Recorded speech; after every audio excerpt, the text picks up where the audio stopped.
get some drums going. I'm going to find a loop and then I'm going to chop it up, I think. Yeah, I like that one.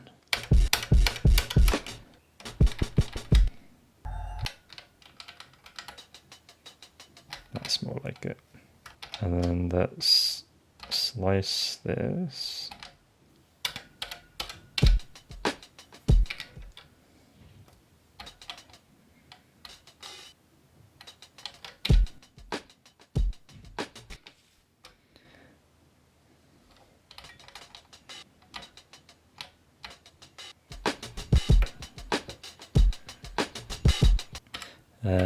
I also want another kick drum in here.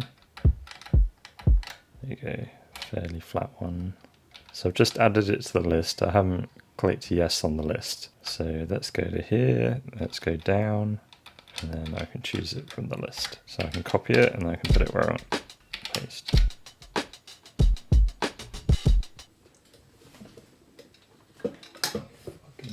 So we have a horrible initialized patch. This is your main note, that's what you can hear. That's the velocity and the length of the note. You can also do chords.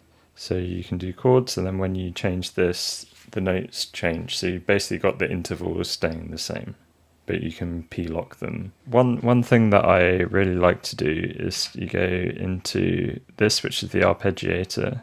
You double click it. You can lock it to a key. That means that you don't need any talent. You know, if it's always open, your envelope can't open it more, so you have to shut it down. And then this is the amount that the envelope is affecting my cutoff. So you can see it on the display.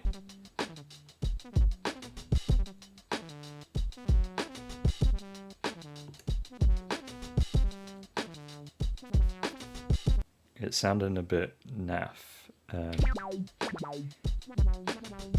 So what we can do is go into the oscillator, change it around.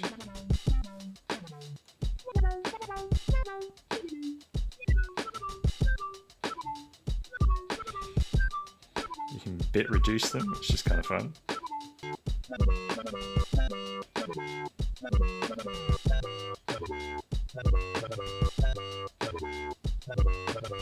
Okay, that's sounding a bit better.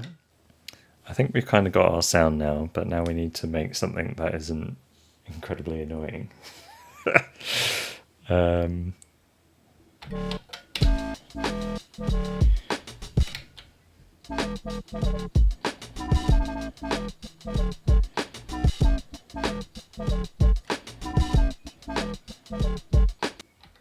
Record track. So that should... There you go. While I remember, I've also just released an album. It's called Hyperframe Fixation. You can buy a cassette off Bandcamp if you want to support me. Thank you. Thinking like a Lin clap.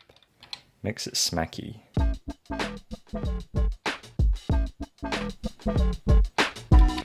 Yeah, there's quite a lot going on, but we could have like some sort of like echoey one shot or something. Something to like play off the groove that we can move around.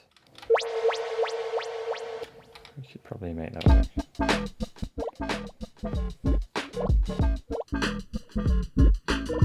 Jump on. Let's try that. Thanks, Cassette for Kids. Great sample packs. I like to jump on. I like to be the one. There we go, there's our hook. Jump on. I like to jump on. I like to jump on. I like to be the one. Yeah, alright, on that note, I better go, otherwise I'm going to be late for work again. This is like my main chunk, and I want to make another chunk that is like creating a bit of tension or like changing the mood, because this it's quite fun and like bouncy, so I want to make something that's a bit more like moody and like a bit less bouncy, so then it creates more impact when it comes back in.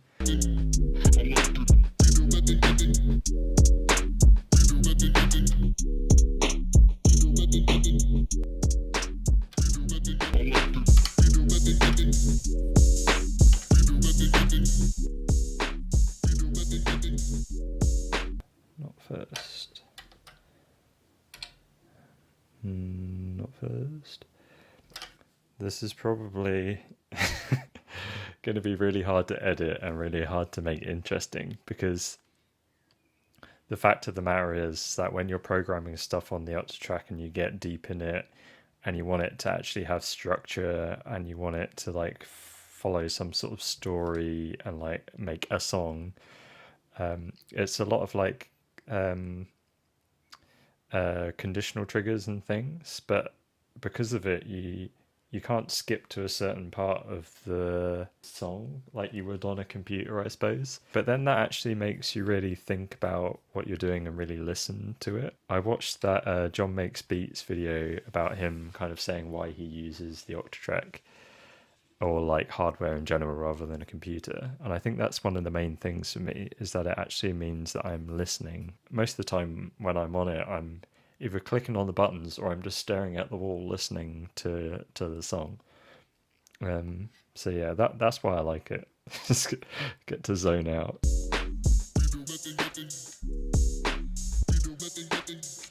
Alright, and then what you also could do with some sort of like pad, I guess.